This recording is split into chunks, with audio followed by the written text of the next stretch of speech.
Welcome back to my channel. आज हम बात करने वाले हैं 2022 का जो हमारा पीजीटी बायोलॉजी का पेपर है उसको डिस्कस करेंगे। ठीक है, 2022 का एचटेट का जो पेपर है उसमें हम बायोलॉजी वाले सेक्शन को डिस्कस करने वाले हैं। तो पहले बात करते हैं फर्स्ट क्वेश्चन से। फर्स्ट क्वेश्चन है हमारा यहाँ पे बायोलॉजी सेक्शन में 91st क्वेश्चन। ये क्या कहता है, which of the following codon do not specify arginine. इनमें से कौन सा कोडोन है जो आर्जिनिन को कोड नहीं करता है। कौन सा कोडोन है जो आर्जिनिन को कोड नहीं करता है। देखो यहाँ पे हमारा क्या है, पहले है CGC। CGC हो या CGU हो या CG हमारा G हो या क्या बच गया हमारा CGA हो, ये तो हमारे करते ही हैं आर्जिनिन को कोड। ठीक है, ये तो आर्जिनिन को कोड करते ही हैं। अब इसमें यहाँ पे क्या है, AZA, ये भी आर्जिनिन को कोड करता है, पर जो AZU है ये हमारा किसको कोड करता है, ये हमारा कोड करता है सीरीन को।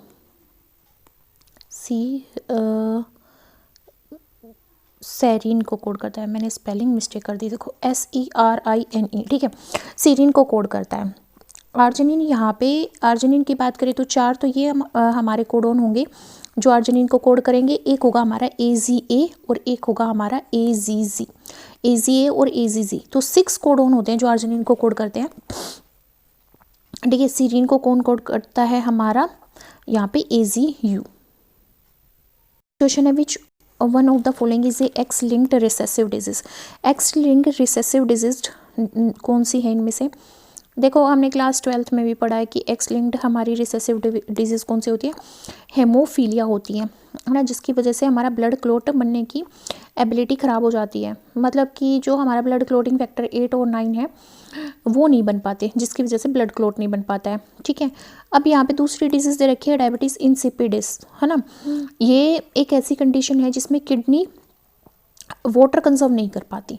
ठीक है, तो जो हमारा हार्मोन होता है वैसोप्रेसिन हार्मोन हमारी पोस्टीरियर पिट्यूटरी सिक्रेट करती है, जिसकी जो किडनी की सेल्स पे जाके एक्ट करता है और किडनी फिर वाटर को एब्जॉर्ब करती है। तो वैसोप्रेसिन नहीं बनता यहाँ पे, है ना। तो वैसोप्रेसिन कम अमाउंट में बनता है, जिसकी वजह से वाटर रिटेंशन कम होता है, तो हमारी डायबिटीज़ इंसिपिडस हो जाती है। और ये जेनेटिक हो सकती है बट ये एक्स लिंक्ड नहीं होती।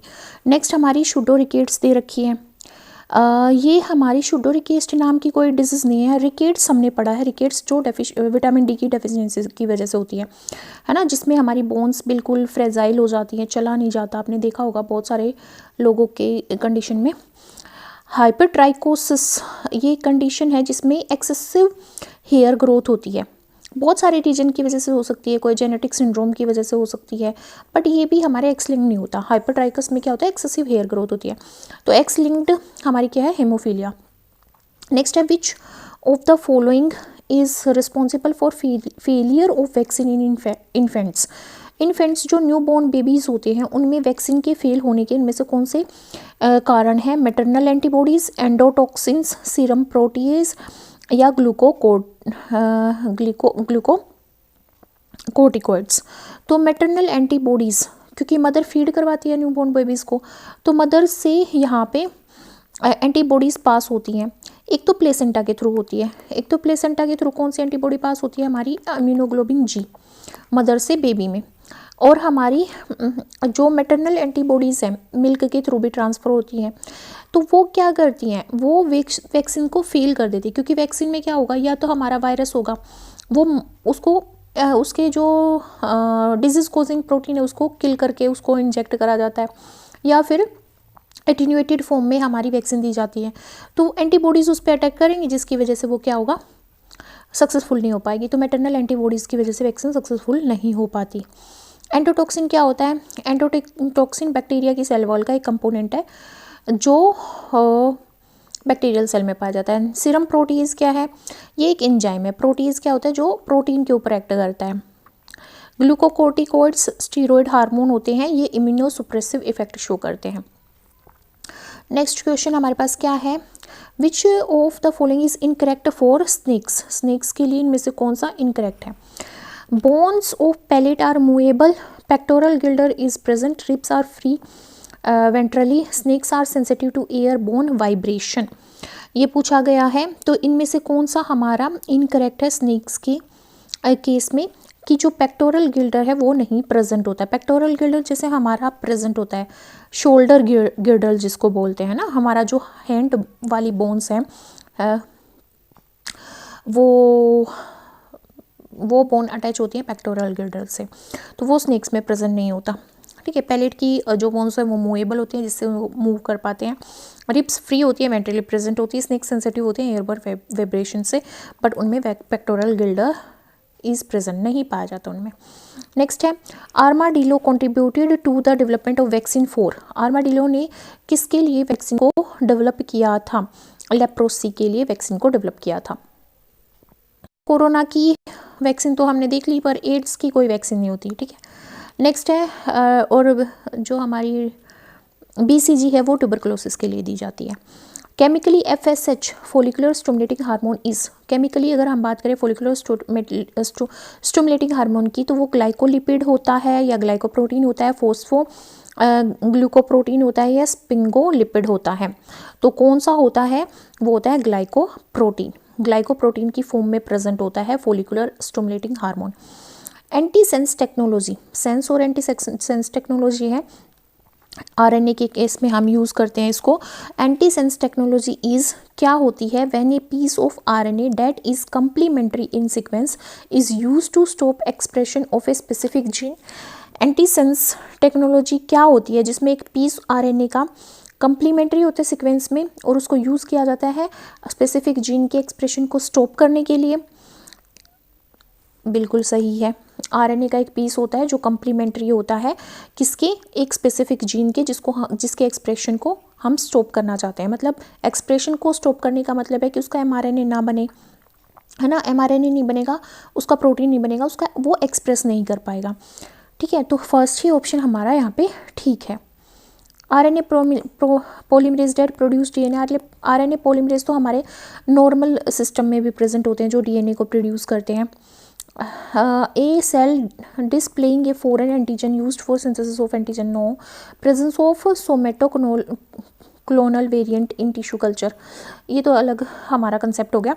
तो हमारा यही है कि जो हमारा एंटी सेंस टेक्नोलॉजी होती है उसमें हम RNA के कंप्लीमेंट्री सीक्वेंस का यूज़ करते हैं स्पेसिफिक जीन के एक्सप्रेशन को स्टॉप करने के लिए। नेक्स्ट है which of the following statement is wrong about mitochondrial DNA and nuclear DNA। They differ in GC content, GC content में डिफर होते हैं, बिल्कुल होते हैं, उनके अंदर GC कंटेंट ज़्यादा पाया जाता है। They differ in their buoyant density value, buoyant density की वैल्यू में डिफर करते हैं, yes. They differ in type of bases, base तो सेम ही होंगे ना, अगर DNA है तो उसमें एडेनिन, गुआनिन, साइटोसिन और थाइमिन ही पाया जाएगा, चाहे वो हमारा DNA माइटोकॉन्ड्रिया का है, चाहे वो न्यूक्लियस का DNA है, चाहे वो किसी का भी DNA है। ये 4 ही नाइट्रोजनस बेसिस होते हैं, एक्सेप्ट RNA में T की जगह यूरेसिल आ जाता है।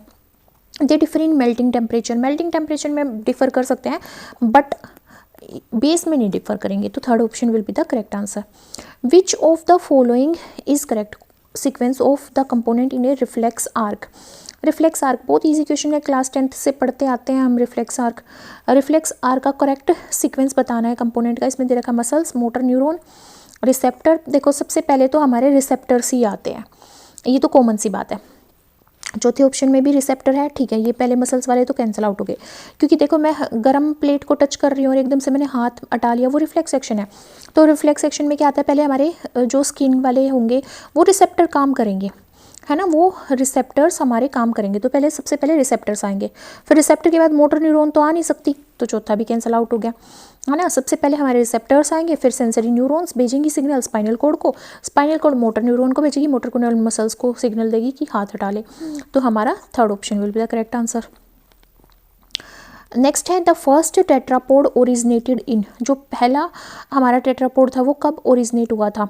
ओडोविसियन पीरियड में, डेवोनियन पीरियड में, साइलूरियन पीरियड में या कार्बोनीफेरस पीरियड में? कौन से पीरियड में हमारा जो है टेट्रापोड ओरिजिनेट हुआ था? कौन से पीरियड में ओरिजिनेट हुआ था? हमारा डेवोनियन पीरियड में ओरिजिनेट हुआ था।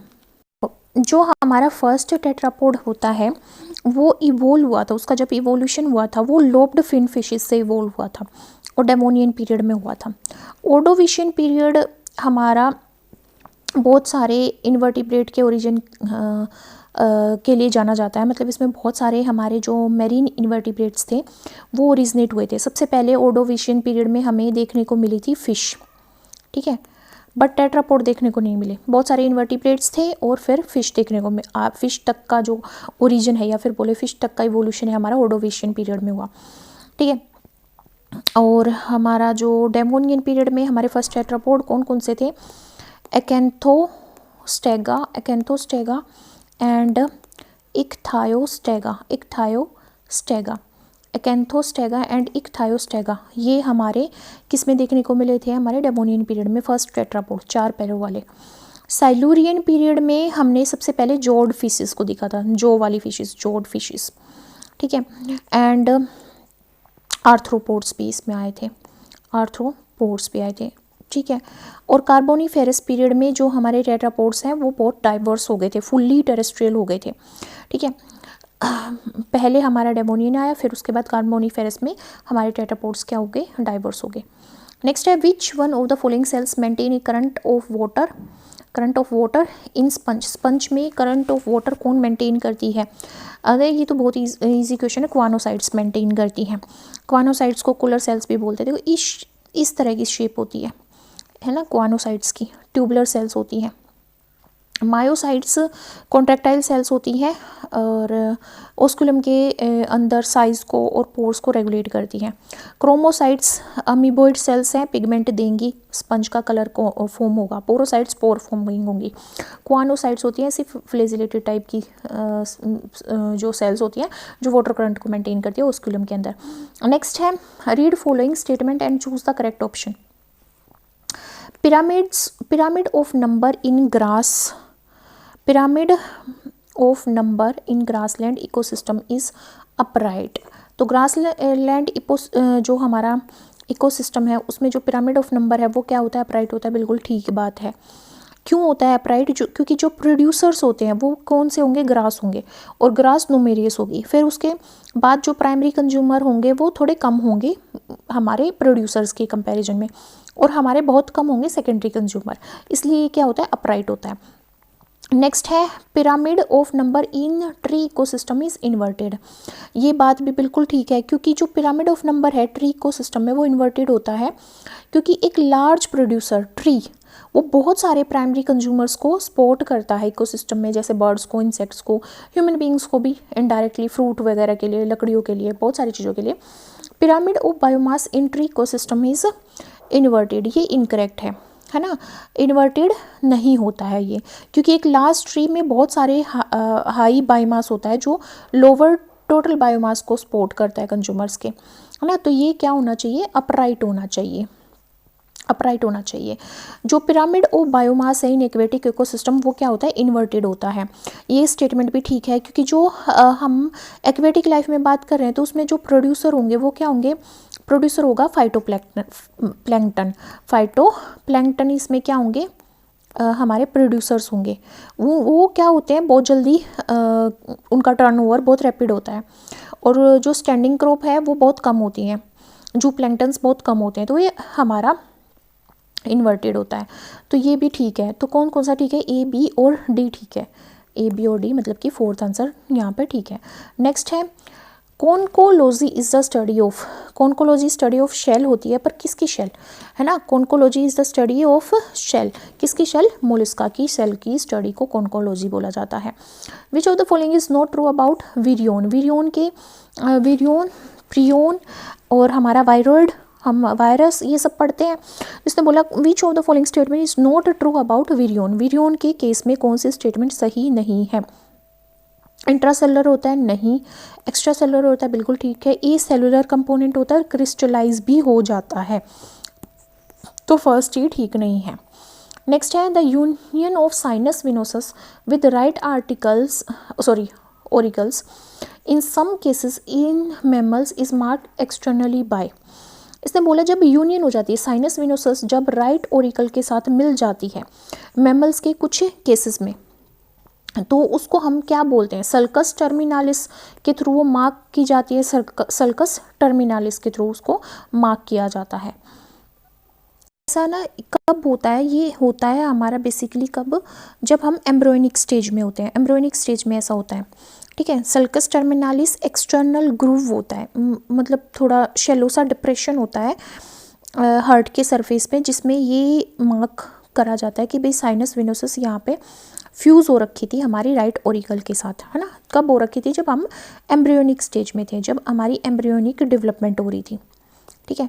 और साइनस वेनारम की बात करें तो ये स्मूथ वॉल्ड पोस्टीरियर पार्ट होता है हमारा किसका, राइट एट्रियम का, राइट एट्रियम का ही एट्रियम का पार्ट होता है ये, और ये पोस्टीरियर वॉल होती है, ठीक है। ओरिजिनेट ये साइनस विनोसस से ओरिजिनेट होता है। ओरिजिन कहाँ से होता है इसका, साइनस विनोसस से ओरिजिनेट होता है, साइनस विनोसस से ओरिजिनेट होता है। और ये इंटरनल रीजन है, एक्सटर्नल नहीं है तो ये इंटरनल, मतलब ये भी मार्क रहता है राइट एट्रियम के पोस्टीरियर वॉल पे, बट ये इंटरनल है। और यहाँ पे क्या पूछा रखा है, एक्सटर्नल मार्क पूछा गया है। क्रिस्टा टर्मिनालिस की बात करें, ये हमारा इंटरनल मस्कुलर रीज होती है, ये इंटरनल मस्कुलर रीज होती है, मस्कुलर रिज होती है। और ये भी हमारी किस में होती है, RIDGE आएगा, ठीक है, रिज होती है। ये भी हमारी किसके अंदर होती है, राइट एट्रियम में होती है, राइट एट्रियम में होती है, ठीक है। और ये हमें लोकेशन देती है एक्सटर्नल की भी, यहाँ से हमारी सल्कस टर्मिनालिस निकली है ना, तो ये हमें रास्ता बताती है बेसिकली। तो ये सारी ही हमारे राइट ओरिकल में प्रेजेंट होते हैं। पर अपेंडिक्स ओरिकल की बात करें तो ये मस्कुलर पाउच होता है, ये भी एट्रियम में प्रेजेंट होता है। इसको ओरिकुलर अपेंडेसिस भी बोला जाता है ना। ये एनाटोमिकल फीचर है और ये फ्यूज़ हो जाता है बाद में, ठीक है। नेक्स्ट हमारे पास क्वेश्चन है यहाँ पे, विच ऑफ द फॉलोइंग एंजाइम, कौन सा एंजाइम है जो प्रेजेंट होता है आउटर मेम्ब्रेन में माइटोकॉन्ड्रिया की, माइटोकॉन्ड्रिया की आउटर मेम्ब्रेन में कौन सा यहाँ पे एंजाइम प्रेजेंट होता है, creatinine, fatty acid, एक्राइल transferase, monoamine oxidase, beta oxidation enzyme, citrate synthase. तो कौन सा होता है, मोनोअमाइन ऑक्सीडेज होता है। कौन सा होता है, मोनोअमाइन ऑक्सीडेज होता है, जो आउटर मेम्ब्रेन पे प्रेजेंट होता है। दो मेम्ब्रेन प्रेजेंट होती है माइटोकॉन्ड्रिया के अंदर। इनर मेम्ब्रेन क्या फॉर्म करती है, क्रिस्टे फॉर्म करती है, क्या बनाती है, क्रिस्टे बनाती है, ठीक है। ये हमारा आउटर मेम्ब्रेन में पाया जाता है और ये मोनोअमाइन का ऑक्सीडेशन करता है। मोनोअमाइन का एग्जाम्पल की बात करें तो जैसे हमारा सेरोटोनिन क्या है, एक न्यूरोट्रांसमीटर है ना। नोरेपिनेफ्राइन हमारा एक हार्मोन होता है ना, नोरेपिनेफ्राइन। डोपामीन हमारा जो होता है हार्मोन ना, इन सब का क्या कर, ये सारे क्या है, मोनोअमाइन है। सेरोटोनिन भी, नोरेपिनेफ्राइन, डोपामाइन, ये क्या है, मोनोअमाइन है।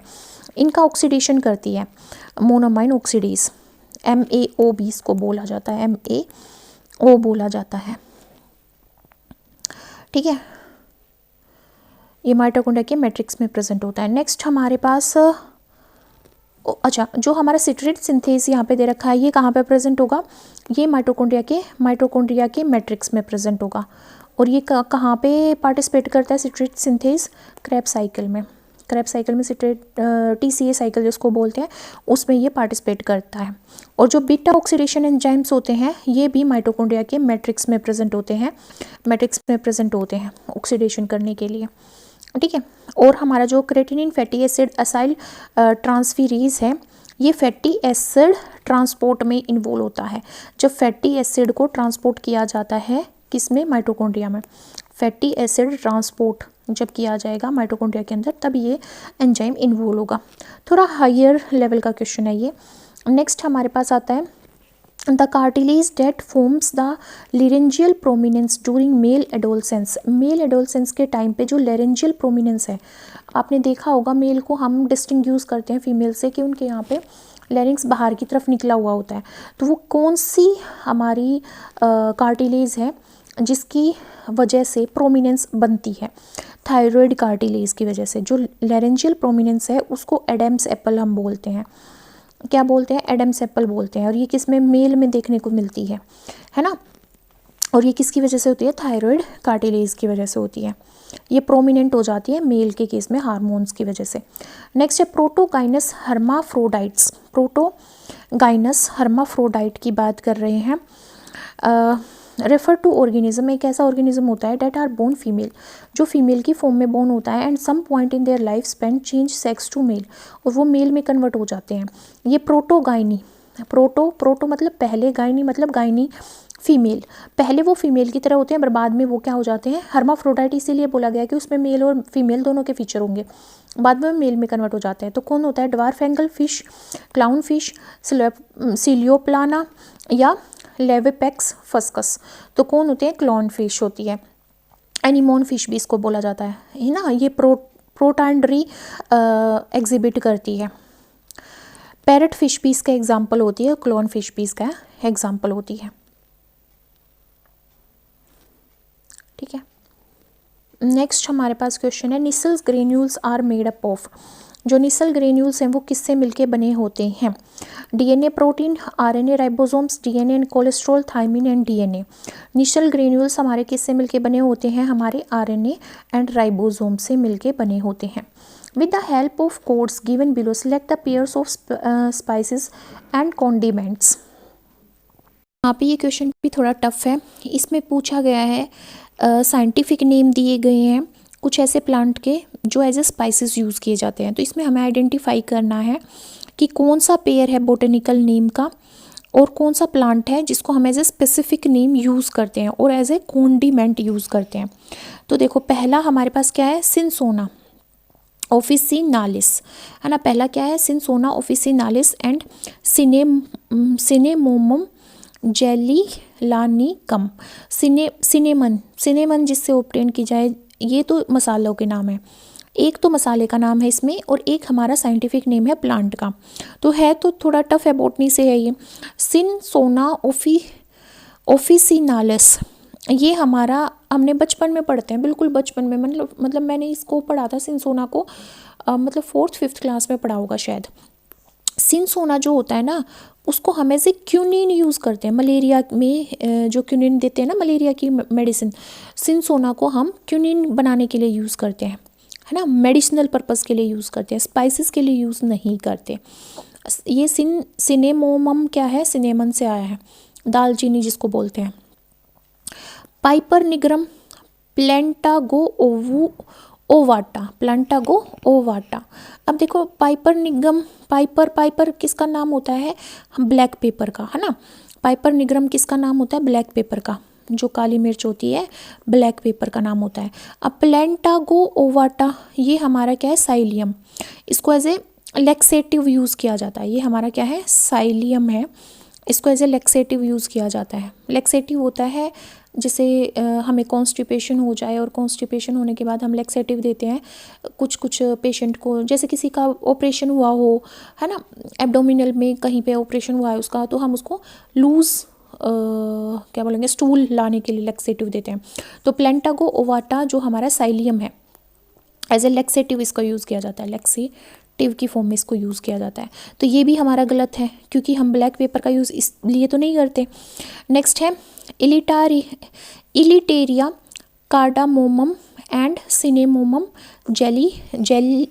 जेलानिकम। तो देखो, यहाँ पे जो हमारा एलिटेरिया कार्डामोमम है, कार्डामोमम मतलब कार्डमन, है ना, कार्डमम को हम स्पाइसेस की फॉर्म में यूज़ करते हैं, है ना। और ये जो हमारा सिनेमन है ये भी स्पाइसेस की तरह यूज़ किया जाता है, तो दोनों ही स्पाइसेस की तरह यूज़ किए जाते हैं, तो दोनों ही ठीक है। नेक्स्ट है राउवोल्फिया सरपेंटिना एंड प्लांटागो ओवाटा। अब देखो, रोवोल्फिया सरपेंटिना ये एक मेडिसिनल प्लांट है, रेसरपाइन इससे ऑब्टेन की जाती है, रेसरपाइन, इससे रेसरपाइन ऑब्टेन की जाती है। ठीक है, दो नाम दिए गए हैं साइंटिफिकली, पूछा गया कि दोनों स्पाइसेस के हैं या नहीं, तो ये हमारा किसका है, रेसरपाइन का है। और जो प्लांटागो ओवाटा है ये साइलियम का है, लेक्सेटिव अभी ऊपर बात की थी। तो इनमें से कोई भी हमारा स्पाइसेस नहीं है। नेक्स्ट हमारे पास है माइरिस्टिका फ्रेग्रेंस एंड फेरुला एसाफोइटिडा। ठीक है, तो माइरिस्टिका फ्रेग्रेंस किसका, नटमेग और मेग का सोर्स होता है, और ये हमारे क्या है, दोनों ही स्पाइसेस हैं, है ना। ये तो हम इसको फेरुला जो हमारा है, फेरुला इसको तो एज ए हींग यूज़ करते हैं हम, है ना, और इसको एज ए नटमैग यूज़ करते हैं। तो दोनों ही क्या हो गए, स्पाइसेस हो गए, दोनों ही कुकिंग में यूज़ किए जाते हैं।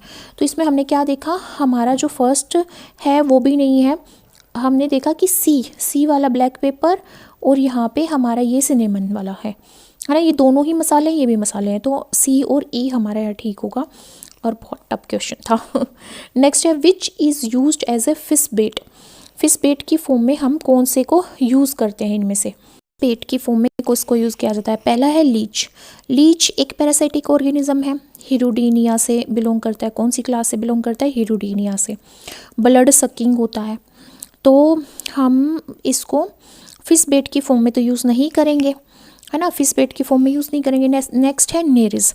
नेरिस हमारा क्या है, रेगवॉर्म, क्लैन वॉर्म भी बोलते हैं, पोलीकीट वॉर्म होता है ये, पोलीकीट होता है ये, है ना, मैरीन इन्वायरमेंट में पाया जाता है। इसका यूज़ करते हैं हम फिश को बेट करने के लिए, क्योंकि इसका साइज़ भी सही है, अवेलेबिलिटी भी सही है, मूवमेंट भी करता है, ताकि फिशेस को अट्रैक्ट कर सके। फेरीटाइमा हमारा अर्थवॉर्म होता है, और इसको भी हम क्या करते हैं, कुछ फिशेस के लिए यूज़ कर सकते हैं कभी कभी, बट इसको इतना ज़्यादा यूज़ नहीं किया जाता। टेरेस्ट्रियल है ऑर्गेनिज्म। एरिनिकोला, जो एरिनिकोला है लगवॉर्म होता है, आल्सो यूज्ड एज ए बेट, इसको भी हम बेट की फॉर्म में यूज़ करते हैं, but Nereis most broadly used है, तो यहाँ पे क्या होगा, सेकंड को ऑप्शन होगा। नेक्स्ट हमारे पास आता है PBR 322, PBR 322 used as a vector for cloning. वो क्या है, एक मॉडिफाइड बैक्टीरियल प्लाज्मिड है, क्या है, यही सही है, हमारा प्लाज्मिड होता है PBR 322, ये तो बहुत कॉमन है ना। वायरल से नहीं, इसमें तो कुछ एक्सप्लेन करने की जरूरत है ही नहीं, ये बैक्टीरियल प्लाज्मिड है। नेक्स्ट है sickle cell anaemia is the result of which type of mutation in the haemoglobin gene. Sickle cell anaemia किस टाइप की म्यूटेशन की वजह से होता है, हीमोग्लोबिन जीन के अंदर किस तरह की म्यूटेशन होती है, यहाँ पे हमारी पॉइंट म्यूटेशन होती है ना। कौन सी म्यूटेशन होती है, पॉइंट म्यूटेशन होती है, जिसमें हमारा बेस पेयर ए से टी सब्सटीट्यूशन होता है, ए से टी, जिसकी वजह से ग्लूटामिक एसिड जो है, एसिड की बजाय हमारा क्या बन जाता है, वैलिन बन जाता है ना, वैलिन बन जाता है। ग्लूटामिक एसिड होगा तो नॉर्मल हीमोग्लोबिन होगा, बट अगर वैलिन बन जाएगा तो सिकल सेल एनीमिया होगा। तो यहाँ पे हमारा एडेनिन की जगह पे थाइमिन आ जाता है, ठीक है, जिसकी वजह से वैलिन अमाइनो एसिड बनता है, ग्लूटामिन एसिड ना बन के, ठीक है, जिसकी वजह से हमें क्या हो जाता है, सिकल सेल एनीमिया। तो ये पॉइंट म्यूटेशन की वजह से होता है।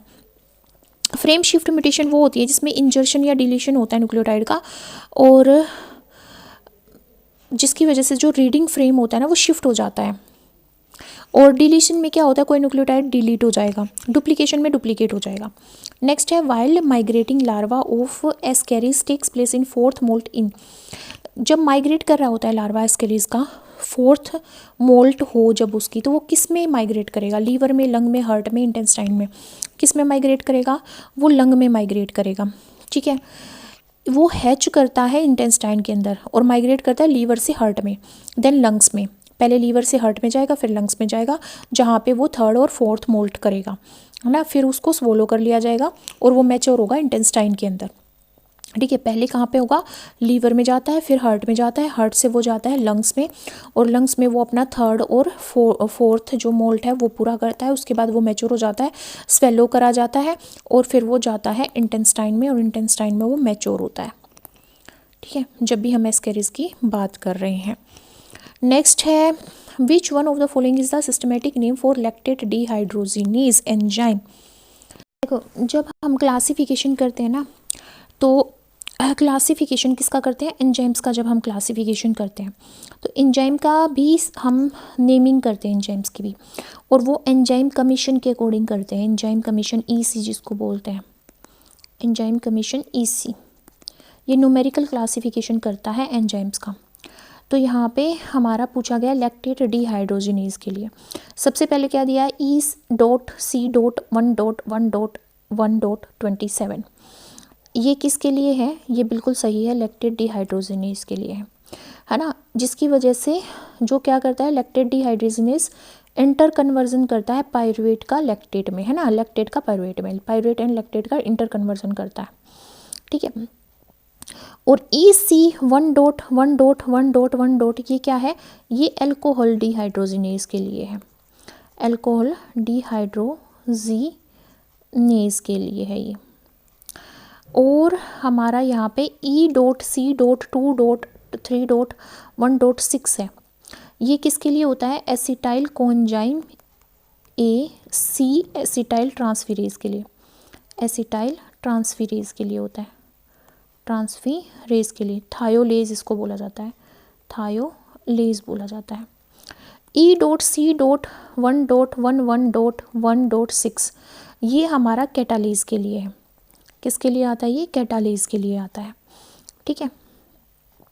अब आपका क्वेश्चन भी आ रहा होगा, कुछ बच्चों का आता है, जैसे जो ग्रेजुएशन, वैसे तो ग्रेजुएशन और जो पोस्ट ग्रेजुएशन करके आए हैं उनको सब पता होता है और वही यहाँ पे स्टेट एग्ज़ाम देंगे, बट स्टिल देखो, जस्ट अ मिनट, देखो हम यहाँ पे बात करते हैं जो EC नंबरिंग होती है, EC नंबरिंग होती है। EC नंबरिंग का मतलब क्या है कि भाई जो इलेक्शन कमीशन के बाद एंजाइम कमीशन जो है ना, वो जो एंजाइम्स है उसको 4 पार्ट्स में जब उसकी नेमिंग करता है, क्लासिफिकेशन करता है, तो 4 पार्ट्स में क्लासीफाई करता है। जैसे EC लिखा होता है, अभी लिखा था X.X.X.X था, है ना, था ना यहाँ पे। तो यहाँ पे क्या होता है, जो फर्स्ट डिजिट होती है ना, फर्स्ट डिजिट, जैसे EC1.1.1.1 था, तो इसमें जो ये फर्स्ट डिजिट है, ये जो फर्स्ट डिजिट है, ये मेजर एंजाइम क्लास को दिखाती है, मेजर एंजाइम क्लास को दिखाती है। सेकंड जो डिजिट होती है सब क्लास को दिखाती है, और जो थर्ड डिजिट होती है वो सब क्लास को दिखाती है, सब क्लास को दिखाती है। और फोर्थ डिजिट जो होती है वो स्पेसिफिक एंजाइम को दिखाती है, स्पेसिफिक एंजाइम को दिखाती है, ठीक है। तो मेजर, अगर मैं मेजर क्लासेस की बात करूँ, यहाँ पे मेजर जो EC क्लासेस की बात करूँ, मेजर EC क्लासेस की अगर मैं बात करूँ, तो जो हमारी EC1 होता है, इसमें आता है ऑक्सीडो रिडक्टेज आता है, जो ऑक्सीडेशन भी करता है और रिडक्शन भी करता है। इसमें ऑक्सीडेशन रिडक्शन दोनों रिएक्शंस कैटालाइज करता है। जैसे एग्जांपल की बात करें तो डिहाइड्रोजिनेज भी हमारा ऑक्सीडेशन और रिडक्शन दोनों करता है। ऑक्सीडेज हो गया, कैटालेज हो गया, है ना, कैटालेज हो गया, परऑक्सीडेज हो गया, ठीक है। तो हम याद रख सकते हैं कैसे, कि ऑक्सीडेशन मतलब कि नंबर 1, ठीक है। तो 1 आया है तो ऑक्सीडेशन, EC2 आया है तो ट्रांसफेरेज क्या करेगा, ट्रांसफ़र करेगा फंक्शनल ग्रुप को ट्रांसफ़र करेगा। फंक्शनल ग्रुप जैसे भाई मीथेन ग्रुप है ना, NH2 है, अमाइन ग्रुप है, या OH ग्रुप है, कोई भी ग्रुप है उसको ट्रांसफ़र करेगा। एग्जाम्पल है, फॉस्फेट ग्रुप को भी ट्रांसफ़र कर सकता है, PO4 को भी ट्रांसफ़र कर सकता है। जैसे काइनेज हो गया, हमारा काइनेज एंजाइम होगा, ट्रांसअमाइनेज हो गया, मिथाइल ट्रांसफेरेज हो गया, मिथाइल ग्रुप को ट्रांसफ़र करेगा, है ना, ये हमारा ट्रांसफेरेज एंजाइम। फिर एक आता है EC3 किसके लिए यूज़ किया जाता है, हाइड्रोलेसिस के लिए यूज़ किया जाता है, जो वाटर हाइड्रोलाइसिस करते हैं, मतलब जो वाटर के अंदर बॉन्ड होता है उसको तोड़ते हैं, तो ये क्या करते हैं, हाइड्रोलाइसिस करते हैं। हाइड्रोलाइसिस का एग्जाम्पल है अमाइलेज इसका एग्जाम्पल है, प्रोटीएज इसका एग्जाम्पल है ना, लाइपेज इसका एग्जाम्पल है, न्यूक्लियस इसका एग्जाम्पल है। चौथा आता है EC4 जो है वो लाइज के लिए आता है। ये क्या करते हैं, बॉन्ड को बिना वाटर के तोड़ते हैं, जैसे ATP बॉन्ड को तोड़ेगा, है ना, जैसे डीकार्बोक्सिलेज है, एल्डोलेज होता है हमारा, डिहाइड्रेटेज होता है, बिना वाटर के, है ना, बॉन्ड को तोड़ता है, बिना वाटर और ATP के, ठीक है। EC5 जो होता है वो आइसोमेरेज के लिए आता है, आइसोमेरेज जो कन्वर्ट कर देता है एक आइसोमर को दूसरे आइसोमर में, जैसे ग्लूकोज 6-फॉस्फेट आइसोमेरेज हमारा ग्लाइकोलाइसिस में यूज़ होता है ना, रेसिमरेज। EC6 जो होता है वो लाइगेज के लिए यूज़ होता है। लाइगेज क्या करता है, 2 मॉलिक्यूल को ATP का यूज़ करके ज्वाइन करता है, जैसे हमारा DNA लाइगेज बहुत अच्छा एग्जाम्पल है इसका, ठीक है। तो देखो अब यहाँ पे हमारा करेक्ट आंसर क्या था, EC11, ये क्या था हमारा, लैक्टेट डिहाइड्रोजिनेज था। लैक्टेट डिहाइड्रोजिनेज था, तो इसमें हमारा 1 आना था। ठीक है, ये भी डिहाइड्रोजिनेज है, बट यहाँ पे 27 ये हमारे लैक्टेट डिहाइड्रोजिनेज वाले के लिए आया है। ठीक है,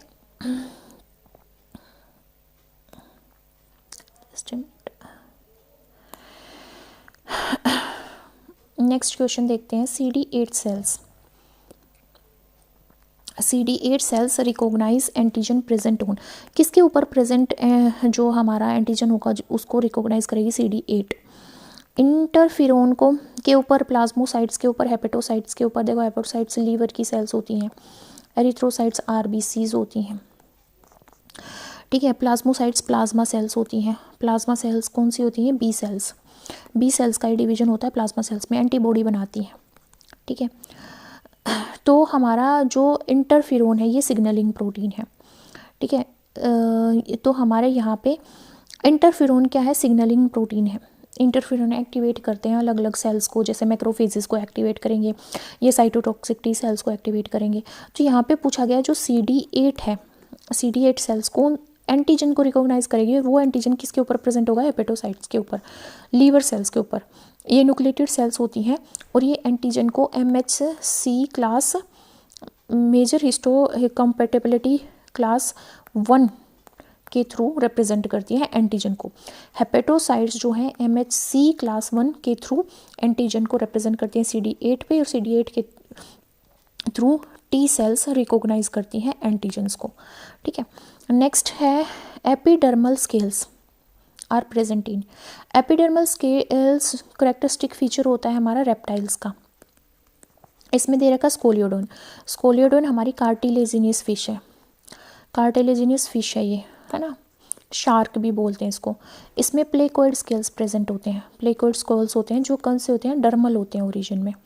ठीक है, रैबिट हमारा क्या है? मैमल है, इसमें स्केल्स नहीं होते, इसमें हेयर प्रेजेंट होते हैं। लिजार्ड हमारा क्या है? रेप्टाइल है। रेप्टाइल्स में क्या होते हैं? Epidermal scale. एपिडर्मल स्केल्स होते हैं जो किसके बने होते हैं? केराटिन प्रोटीन के बने होते हैं। और फ्रॉग हमारा क्या? एम्फीबियन है, इसकी स्मूथ स्किन होती है और या फिर मॉइस्ट स्किन होती है बिना स्केल्स के। नेक्स्ट हमारे पास है which one of the following is not needed during formation of acetyl coenzyme from pyruvic acid. जब हम एसिटाइल कोएंजाइम की फॉर्मेशन करते हैं पायरुविक एसिड से, तो हमें किसकी जरूरत नहीं होगी? Lipoic acid, thiamine pyrophosphate, aconitase और NAD। हमें किसकी ज़रूरत नहीं पड़ती है यहाँ पे? हमें यहाँ पे एकोनिटीज़ की ज़रूरत नहीं पड़ती है जब हम एसिटाइल कोएंजाइम से पायरुविक एसिड की फॉर्मेशन करते हैं। देखो, जब भी हम बात करते हैं कि भाई acetyl coenzyme A pyruvic acid से बन रहा है, तो जब भी वो पायरुविक एसिड से बनता है तो उस रिएक्शन को ऑक्सीडेटिव डिकार्बोक्सिलेशन रिएक्शन बोलते हैं। और यहाँ पे एंजाइम कौन सा यूज़ होगा? Pyruvate dehydrogenase. तो जो लाइपोइक एसिड होता है ये एक एसेंशियल कोफैक्टर होता है, कोफैक्टर होता है एंजाइम के लिए। कोफैक्टर क्या होते हैं? जो एंजाइम की एक्टिविटी को बढ़ा देते हैं। तो यहाँ पे जो एंजाइम है हमारा कौन सा है? Pyruvate dehydrogenase. पायरुवेट डिहाइड्रोजिनेज है जो क्या करेगा? पायरुवेट डिकार्बोक्सिलेशन या ऑक्सीडेटिव डिकार्बोक्सिलेशन करेगा, जिसके बाद एसिटाइल कोएंजाइम बन जाएगा पायरुविक एसिड से। तो यहाँ पे जो एंजाइम यूज़ हो रहा है उसके लिए कोफैक्टर का काम करता है कौन? Lipoic acid. और जो थायमाइन पायरोफॉस्फेट है जिसको TPP भी बोला जाता है, ये एक कोएंजाइम होता है। ये कोएंजाइम, ये तो हमारा E2 जो सब यूनिट होती है ना पायरुवेट डिहाइड्रोजिनेज की, उसके लिए कोफैक्टर का काम करता है। और जो थायमाइन पायरोफॉस्फेट है ये कोएंजाइम है, ये हमारा पायरुवेट डिहाइड्रोजिनेज की जो E1 सब यूनिट होती है उसके लिए कोएंजाइम का काम करता है। एकोनिटीज एक एंजाइम है ना, ये आइसोमेरेज रिएक्शन करता है citrate to isocitrate, Kreb cycle में यूज़ होता है, ये क्रेब साइकिल में यूज़ होता है। और NAD निकोटिनामाइड एडेनिन डाइन्यूक्लियोटाइड, क्या है ये? निकोटिन अमाइड एडेनिन डाइन्यूक्लियोटाइड है, डाइन्यूक्लियोटाइड है।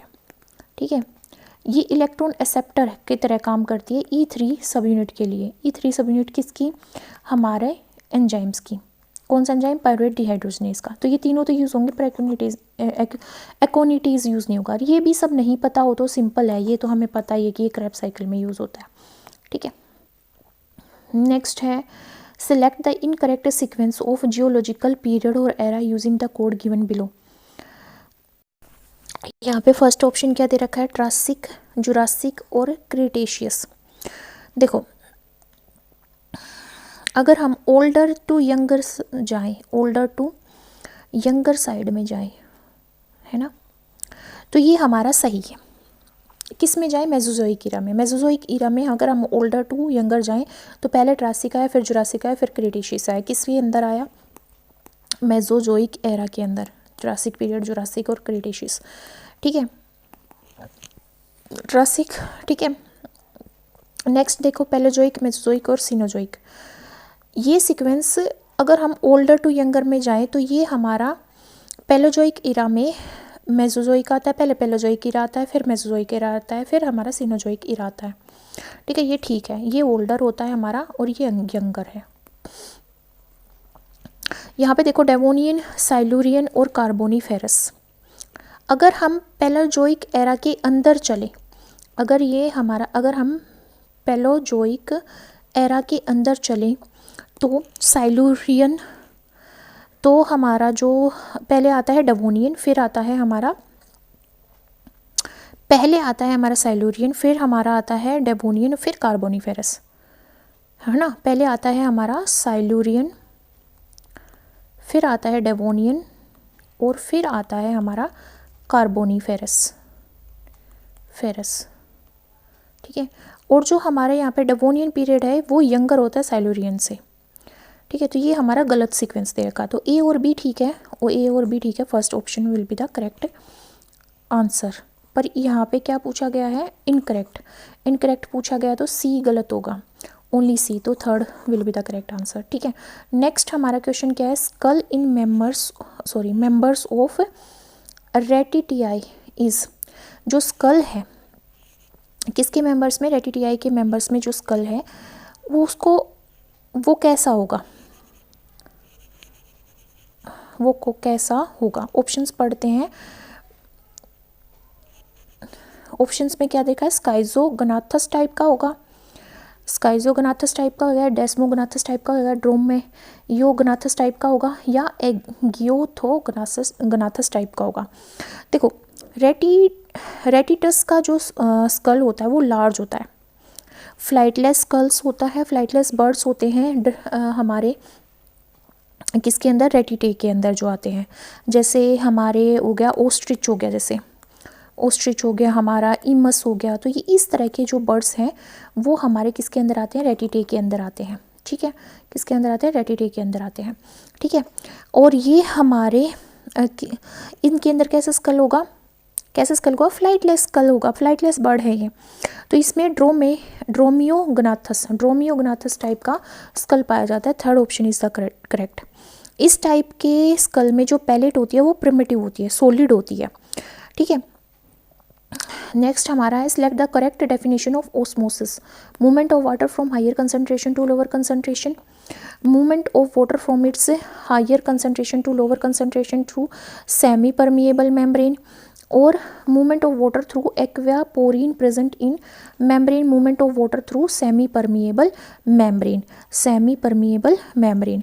तो क्या होता है, movement of water from higher concentration to lower concentration membrane through semi permeable membrane, second option will be the correct answer.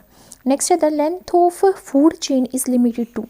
जो लेंथ होती है फूड चेन की वो लिमिटेड होती है कब, 3 to 4 trophic level, 4 to 7 trophic level, 5 to 8 trophic level. It is not limited, 3 to 4 trophic level तक वो लिमिटेड होती है, क्योंकि 10% एनर्जी ट्रांसफ़र होता है और हर ट्रॉपिक लेवल पे, तो लॉस होता जाता है। तो इससे ज़्यादा जो ट्रॉपिक लेवल को जो फूड चेन है वो सपोर्ट नहीं कर पाएगी, इसलिए 3 to 4 ट्रॉपिक लेवल तक ही हमारी जो चेन है वो लिमिटेड रहती है।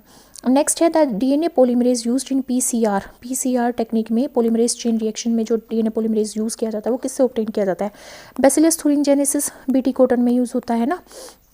एग्रोबैक्टीरियम ट्यूबिजेनेसिस ट्रांसजेनिक है, मैकेनिकल इंजीनियर की फॉर्म में इसको यूज़ किया जाता है। थर्मस एक्वेटिकस, ये हमारा आर्की बैक्टीरिया होता है जो 70 डिग्री में भी सर्वाइव कर सकता है, इससे हम लेते हैं DNA polymerase, third option will the correct. Biological oxygen demand BOD of waste water is determined by measuring the amount of, किसकी अमाउंट को मेज़र करके हम बायोलॉजिकल ऑक्सीजन डिमांड को वेस्ट की वाटर वेस्ट वाटर की क्या कर सकते हैं, मेज़र कर सकते हैं।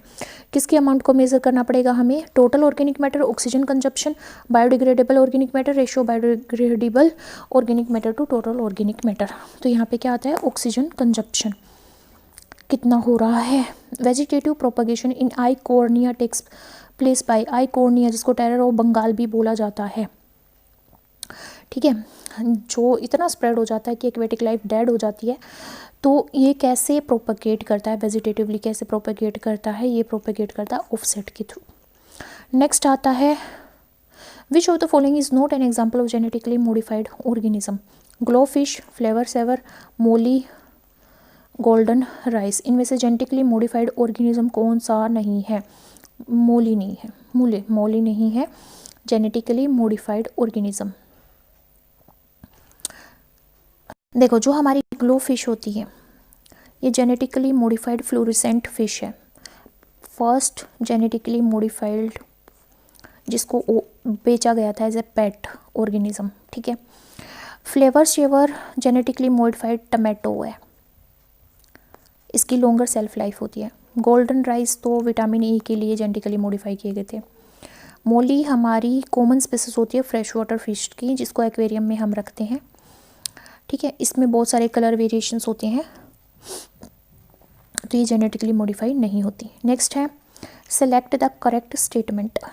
फर्स्ट ऑप्शन हमारा क्या है, humble is a cymose inflorescence in which short flower stalks spread from a flattened receptacle। Humble क्या होता है, साइमोस फ्लोरिसेंस नहीं शो करता, एक रेसिमोस टाइप की फ्लोरिसेंस शो करता है। और इसके जितने भी पेडिसल्स होते हैं, मतलब कि जो भी फ्लावर स्टॉक्स होती हैं, वो सिंगल पॉइंट से अराइज करती हैं एट द अपेक्स ऑफ पेंडुकल, ठीक है। तो ये रेसिमोस टाइप की शो करता है, साइमोस टाइप की नहीं करता, तो ये तो इनकरेक्ट हो गया। नेक्स्ट है, रेसिमी is an inflorescence in which sessile flowers are born basipetally। देखो रेसिमोस एक raceme is a racemose inflorescence with pedicellate, मतलब स्टॉक्ड फ्लावर होते हैं, ससाइल नहीं होते, ससाइल फ्लावर पोल रखा है तो वो ससाइल नहीं होते। यहाँ पे वो बेसिपेटली नहीं, वो एक्रोपेटली अरेंज होते हैं, एक्रोपेटली का मतलब है यंगर जो फ्लावर होगा वो टॉप पे होगा और जो ओल्डर होंगे वो बॉटम पे होंगे। तो ये भी हमारा क्या हो गया, इनकरेक्ट हो गया। नेक्स्ट है, spike is a racemose inflorescence having ससाइल flowers. ठीक है, ये स्टेटमेंट ठीक है, इसमें इलोंगेटेड मेन एक्सिस होती है और जो ससाइल स्टॉकलेस फ्लावर्स होते हैं, ये स्टेटमेंट सही है। कैपिट्यूलम का मतलब होता है head, is an inflorescence having only unisexual flower. ये एस्ट्रेसियाई फैमिली में देखने को मिलती हैं। इसमें यूनिसेलुलर फ्लावर की बजाय बाइसेक्सुअल डिस्क फ्लोरेट भी प्रेजेंट होते हैं, ठीक है। यूनिसेलुलर भी होते हैं, इसमें न्यूट्रल रे फ्लोरेट भी होते हैं, मतलब न्यूट्रल फ्लावर भी होंगे, बाइसेक्सुअल फ्लावर भी होंगे, यूनिसेक्सुअल फ्लावर भी होंगे। तो ये स्टेटमेंट इनकरेक्ट है। यहाँ पे स्टेटमेंट ये ठीक है कि स्पाइक एक रेसिमोस टाइप की इन्फ्लोरेसेंस है जिसमें ससाइल फ्लावर्स होते हैं। नेक्स्ट क्वेश्चन है, photomorphogenesis in response to red and far red light is regulated by. जो फोटोमॉर्फोजेनेसिस है, फोटोमॉर्फोजेनेसिस रेड इन, इसने बोला photomorphogenesis in response to red and far red light is regulated by, किसके through regulate करी जाएगी? Universal chlorophyll, cryptochrome, phytochrome या फाइकोबिलीन्स के through. देखो फाइटोक्रोम के थ्रू करी जाएगी। फाइटोक्रोम एक फोटो रिसेप्टर होता है जो रेड और फार रेड लाइट को एब्जॉर्व कर लेता है और प्लांट ग्रोथ को अफेक्ट करता है, ठीक है।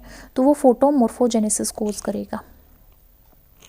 यूनिवर्सल क्लोरोफिल हमारा क्लोरोफिल ए होता है, ये पिगमेंट प्राइमरी पिगमेंट होता है, फोटोसिंथेसिस में मेजर रोल प्ले करता है, ठीक है।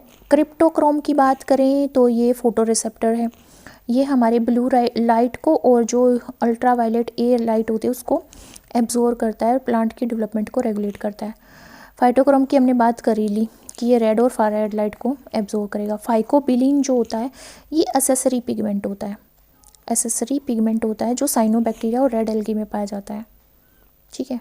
और ये हमारा क्या करेगा, फोटोसिंथेसिस में ही इन्वेस्ट होता है, लाइट हार्वेस्टिंग कॉम्प्लेक्स बनाता है, बट ये हमारा फोटोमॉर्फोजेनेसिस नहीं कोज करेगा। नेक्स्ट है endonuclease enzymes are responsible for cleavage of phosphodiester bond, hydrogen bond and glycosidic linkage या पेप्टाइड बॉन्ड। किसको तोड़ते हैं, ये फोस्फोडाइएस्टर बॉन्ड को तोड़ते हैं, क्योंकि ये रेस्ट्रिक्शन एंजाइम्स होते हैं जो डीएनए के अंदर या आरएनए के अंदर कट लगाते हैं। और जो फोस्फोडाइएस्टर बॉन्ड है वो कहाँ पे प्रेजेंट होता है, शुगर फोस्फेट बैकबोन में प्रेजेंट होता है न्यूक्लिक एसिड के।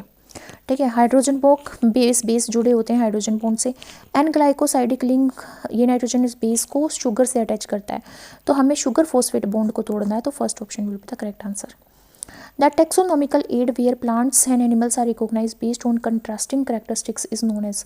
मोनोग्राफ की, हार्बेरियम या मैनुअल की होती हैं ये। टेक्सोनॉमिक की एक एनालिटिकल टूल होता है जिसमें हम ऑर्गेनिजम्स को उसके कॉन्ट्रास्टिंग कैरेक्टरिस्टिक्स के बेसिस पे क्या करते हैं, आइडेंटिफाई करते हैं।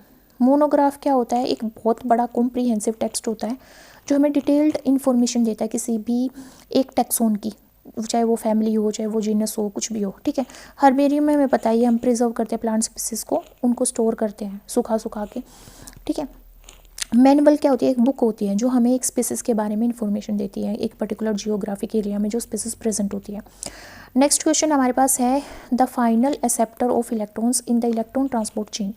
इलेक्ट्रॉन ट्रांसपोर्ट चेन में फाइनल एक्सेप्टर कौन होता है इलेक्ट्रॉन्स का, एटीपीएस, ऑक्सीजन या प्लास्टोक्विनोन या साइटोक्रोम सी। क्या होता है हमारा, ऑक्सीजन होती है वाटर मॉलिक्यूल बनाने के लिए, वो इलेक्ट्रॉन को लेती है। Select the correct order of seral stages of lithosere. क्या होती है, स्टोन वॉट, पीटमोस, श्रब्स या trees, peat moss, herb, stone wort, mosses, foliose, lichen, crustose, lichen, peat moss, shrubs, crustose, lichen, foliose, lichen, herbs, shrub, stage. क्या होती है, crustose, lichens, foliose, lichens, herbs और scrub stage. Fourth option will be the correct answer. Next है the world summit on sustainable development was held at. कहाँ पे हुआ था world summit sustainable development के लिए, जोहानिसबर्ग में हुआ था। नेक्स्ट है in plant world PAR, photosynthetically active radiation. PAR का मतलब क्या होता है, photosynthetically active radiation is the abbreviation. Photosynthetic मैंने बोल ही दिया, इसका आंसर क्या होगा, फर्स्ट। नेक्स्ट है consider the following statements and choose the correct answer using the code given below. Mycoplasma lack cell wall, बिल्कुल ठीक है। Mycoplasma resistance to antibiotic that target cell synthesis, ये भी ठीक है। बहुत स्टेटमेंट सही हैं, पर आर जो है वो एक्सप्लेन नहीं कर रहा ए को। ठीक है, नेक्स्ट है which of the following is not a free living nitrogen fixing bacteria. Free living nitrogen fixing bacteria कौन सा नहीं है, क्लेप्सिलिया है, बेजरनिकिया है, क्लोस्ट्रीडियम, ये फ्री लिविंग होते हैं, बट ये फ्री लिविंग नहीं होता, तो A will be the correct answer. Next है consider the following statement, assertion reason दे रखे हैं। CNG is considered safer than LPG। CNG को हम सेफर मानते हैं एज कम्पेयर टू LPG, बिल्कुल सही है। LPG release carbon dioxide and is difficult to disperse, बिल्कुल ठीक है। आर भी ठीक है और ए भी ठीक है, और आर करेक्ट एक्सप्लेनेशन दे रहेगा, तो first will be the correct answer. Column match करने हैं। Haplontic life cycle, diplontic life cycle, diplohaplontic life cycle और ट्राइफेजिक लाइफ साइकिल दी गई है। पहले स्टार्ट करते हैं अपनी हैप्लोन्टिक लाइफ साइकिल से। तो देखो हैप्लोन्टिक लाइफ साइकिल जो होती है, हैप्लोन्टिक लाइफ साइकिल क्या होती है, जिसमें हमारी डोमिनेटिंग फेज क्या होगी, हैप्लोइड होगी, है ना। फ्री लिविंग या डोमिनेंट फेज हैप्लोइड होगी, और डिप्लोइड फेज सिर्फ जाइगोट वाले स्टेज में ही हो। तो इसमें से क्या क्या ऑप्शन है, फ्यूकस है, पॉलीसाइफोनिया रेड एल्गी है ना, और हमारे पास क्या है, एक्टोकार्पस या क्लाइमेडोमोनास। तो हमारी जो ओनली डिप्लोइड स्टेज जाइगोट में हो और हैप्लोइड हो, तो क्लाइमेडोमोनास के अंदर क्या पाई जाती है, haplontic life cycle. Diplontic life cycle जिसमें डोमिनेंट या जो हमारी फ्री स्टेज होगी, डोमिनेंट फेज या फ्री स्टेज होगी, वो डिप्लोइड होगी, 2n नंबर ऑफ क्रोमोसोम जिसमें पाया जाए, और जो हैप्लोइड स्टेज है वो सिर्फ गैमेट में पाई जाती है। तो फ्यूकस एक एग्जांपल है डिप्लोन्टिक लाइफ साइकिल का। डिप्लोहैप्लोन्टिक लाइफ साइकिल किसमें देखने को मिलती है, हमारी एक्टोकार्पस में देखने को मिलती है, जिसमें डिप्लॉयड स्टेज भी होती है, मतलब कि हमारी स्पोरोफाइट मल्टीसेलुलर डिप्लॉयड भी होता है और मल्टीसेलुलर हैप्लॉयड भी होता है, मतलब कि गैमेटोफाइट भी होता है। तो एक इसमें देखने को मिलता है एक्टोकार्पस में। ट्राईफेजिक लाइफ साइकिल हमारी किस में देखने को मिलती है? रेड एल्गी यानी कि पॉलीसाइफोनिया के अंदर देखने को मिलता है। ठीक है, मतलब कि इसमें एक तो हैप्लॉयड गैमेटोफाइट स्टेज होगी और 2 डिप्लॉयड स्पोरोफाइटिक स्टेज होंगी। एक तो होती है कार्पोस्पोरोफाइट, एक होती है टेट्राक्सपोरोफाइट। तो ट्राईफेजिक होती है पॉलीसाइफोनिया। अब ये ऊपर एक्सप्लेन कर दिया तो नीचे ये देखने की जरूरत नहीं है, आगे चलते हैं। Commensalism can be represented as, देखो ये ना जो रिलेशनशिप है ये हर किसी में हर एग्ज़ाम में देखने को मिलती है। कॉमन सेलिज्म से हो या तो एग्ज़ाम एमन सेलिज्म से हो या फिर हमारा क्या कहते हैं उसको पैरासिटिज्म से हो। तो ये जो हमारे क्वेश्चंस हैं ये हर किसी एग्ज़ाम में एचटेट एग्ज़ाम के हर पेपर में हर साल ये इनमें से एक क्वेश्चन जेनेटिक कोड से एक क्वेश्चन देखने को ही मिलता है। Commensalism can be represented as, commensalism को कैसे रिप्रेजेंट करेंगे? कॉमन सेलिज्म एक सिम्बायोटिक ही रिलेशनशिप होता है। क्या होता है? सिम्बायोटिक टाइप का ही रिलेशनशिप होता है, जिसमें एक ऑर्गेनिज्म को बेनिफिट होता है, दूसरा ऑर्गेनिज्म ना तो उसको हार्म होता है ना हेल्प होती है।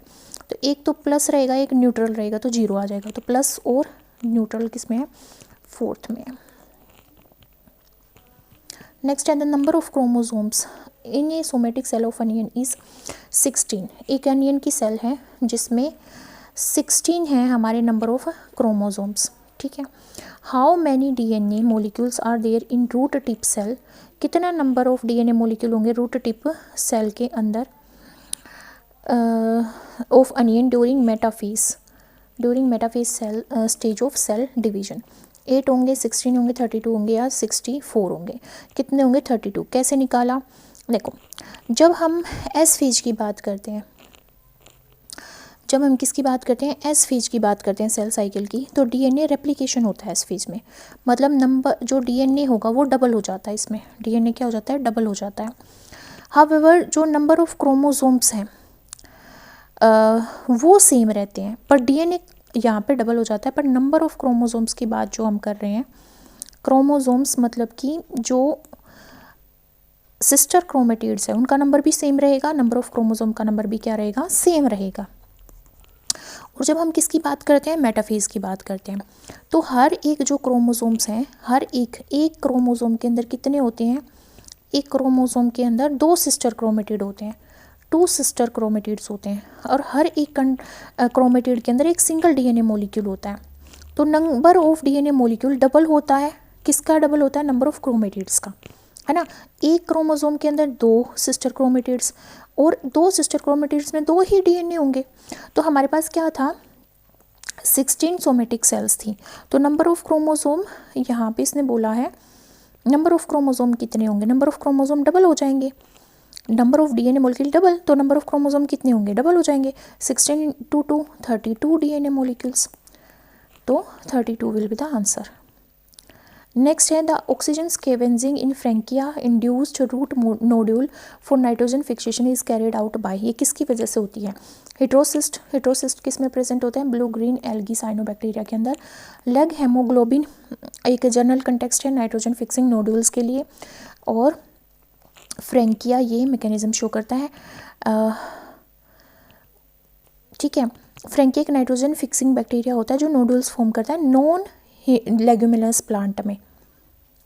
ठीक है, जैसे हमारे पैडी के खेतों में। तो यहाँ पे हमारा सेकंड ऑप्शन होगा, नाइट्रोजिनेज नहीं होगा और होपनिनॉइड्स भी नहीं होगा।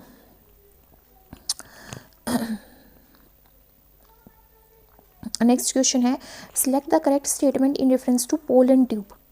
पोलन ट्यूब क्या एग्जिबिट करते हैं? Chemotactic movement, chemonastic movement, chemotropic movement या थिग्मोट्रोपिक मूवमेंट? क्या मूवमेंट वो शो करती है? वो कैमोट्रोपिक मूवमेंट शो करती है। टुवर्ड्स द केमिकल स्टिमुलाई वो मूव कर रही है, तो chemotropic movement. Which of the following is not an attribute of population? देखो ये मूवमेंट वाले क्वेश्चन भी हर एस्टेट एग्जाम में आता है। Which of the following is not an attribute of population? Population का कौन सा एट्रीब्यूट यहाँ पे नहीं है? Age pyramid, species interaction, sex ratio, natality, ये सारे हैं, पर स्पीसीज इंट्रैक्शन नहीं है। ये इकोलॉजिकल पिरामिड है, ये एट्रीब्यूट है, पॉपुलेशन का नहीं है ये करेक्टरिस्टिक। द राइवेट पोपर हाइपोथेसिस वाज प्रपोज्ड बाय, जो राइवेट पोपर हाइपोथेसिस था वो किसने प्रपोज, देखो जो हमारा राइवेट पोपर हाइपोथेसिस है वो किसने प्रपोज किया था, वो हमारा पॉल एहरलिच ने एक्सप्लेन किया था बायोडाइवर्सिटी की इम्पोर्टेंस को एक्सप्लेन करने के लिए, और क्या इम्पैक्ट पड़ सकता है इकोसिस्टम पे अगर कोई स्पीसीज एक्सटिंक्ट हो जाए, ये उन्होंने एक्सप्लेन किया था राइवेट पोपर हाइपोथेसिस में, पॉल एहरलिच ने। ठीक है, एहरलिच ने यहाँ पे कंपेयर किया था एक इकोसिस्टम को एयरप्लेन के साथ एंड स्पीसीज को राइवेट के साथ, जो एयरप्लेन के पार्ट्स को एक साथ होल्ड करके रखती है।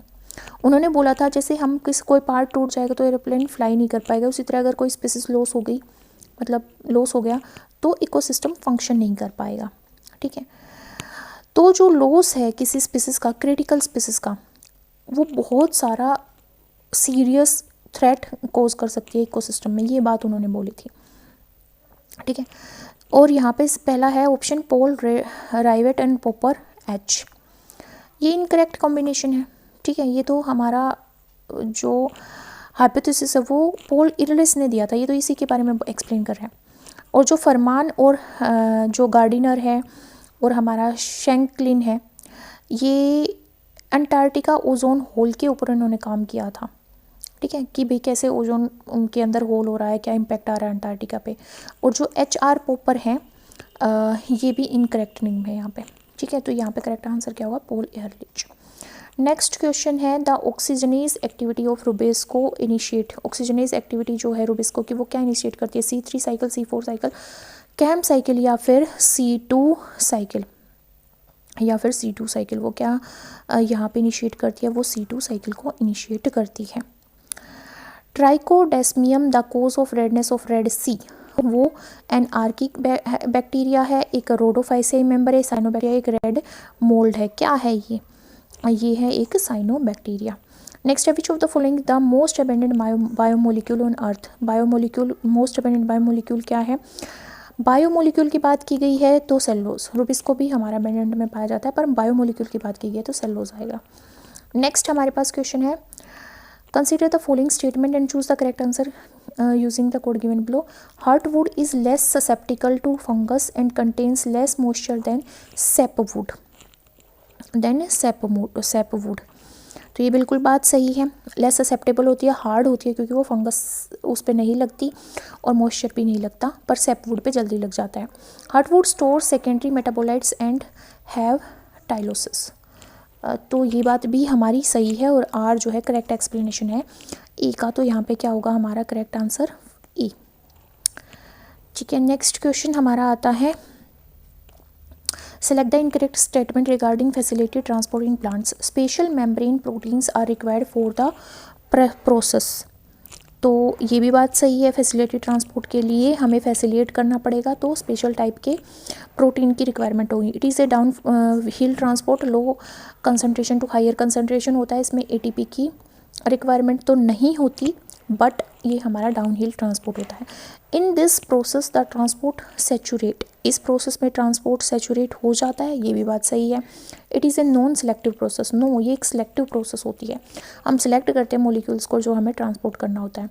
नेक्स्ट है match the expected phenotypic ratio in progress progeny from dihybrid parents with the condition specified, just a minute, थोड़ा जूम आउट करना पड़ेगा। देखो फर्स्ट इसने बोला है डोमिनेंट एपिस्टेसिस, ठीक है, फर्स्ट ऑप्शन इसका क्या है, डोमिनेंट एपिस्टेसिस है। डोमिनेंट एपिस्टेसिस का जो रेशियो होता है वो क्या होता है, 12:3:1 होता है। ठीक है, इसमें डोमिनेंट एली एक जीन लोकस पे, एक जीन मतलब वन जीन लोकस पे मास्क कर देती है एक्सप्रेशन एक एलील का जो सेकंड जीन लोकस पे प्रेजेंट होगी, जैसे स्कॉस कलर की हम बात करते हैं। ठीक है, तो ये इसमें रेशियो क्या आता है, 12:3:1 आता है। रिसेसिव अगर हम एपिस्टेसिस की बात करते हैं तो इसमें रेशियो क्या आता है, 9:3:4 आता है। इसमें क्या होता है, एक रिसेसिव एलील एक लोकस पे मास्क करती है एक्सप्रेशन सेकेंड लोकस पे जो एलील प्रेजेंट है उसका। जैसे माइस में हम कोट कलर की बात करते हैं, तो ये हमारा रेशो क्या आता है 9:3:4। कम्प्लीमेंट्री जीन का रेशो क्या होता है हमारा, कम्प्लीमेंट्री जीन का अगर हम बात करें तो रेशो होता है हमारा 9:7। ठीक है, जब डोमिनेंट एलील दो डिफरेंट लोकाई पे प्रेजेंट हो, दोनों की रिक्वायरमेंट हो एक पर्टिकुलर फिनोटाइप को प्रोड्यूस करने के लिए, तो वो कम्प्लीमेंट्री जीन्स होते हैं। नो इंट्रैक्शन होगा तो हमारा क्या रेशो आएगा 9:3:3 जो नॉर्मल होता है मेंडेलियन डाइहाइब्रिड क्रॉस में। ठीक है, तो यहाँ पे करेक्ट आंसर क्या रहेगा, ए का हमारा क्या है, ए का है थर्ड, बी का है फर्स्ट, और सी का हमारा क्या है फोर्थ, और डी का हमारा क्या है सेकंड। ठीक है, तो हमारा करेक्ट आंसर क्या रहेगा यहाँ पे, ए का फर्स्ट, ए का ये हो रहेगा फर्स्ट ही रहेगा।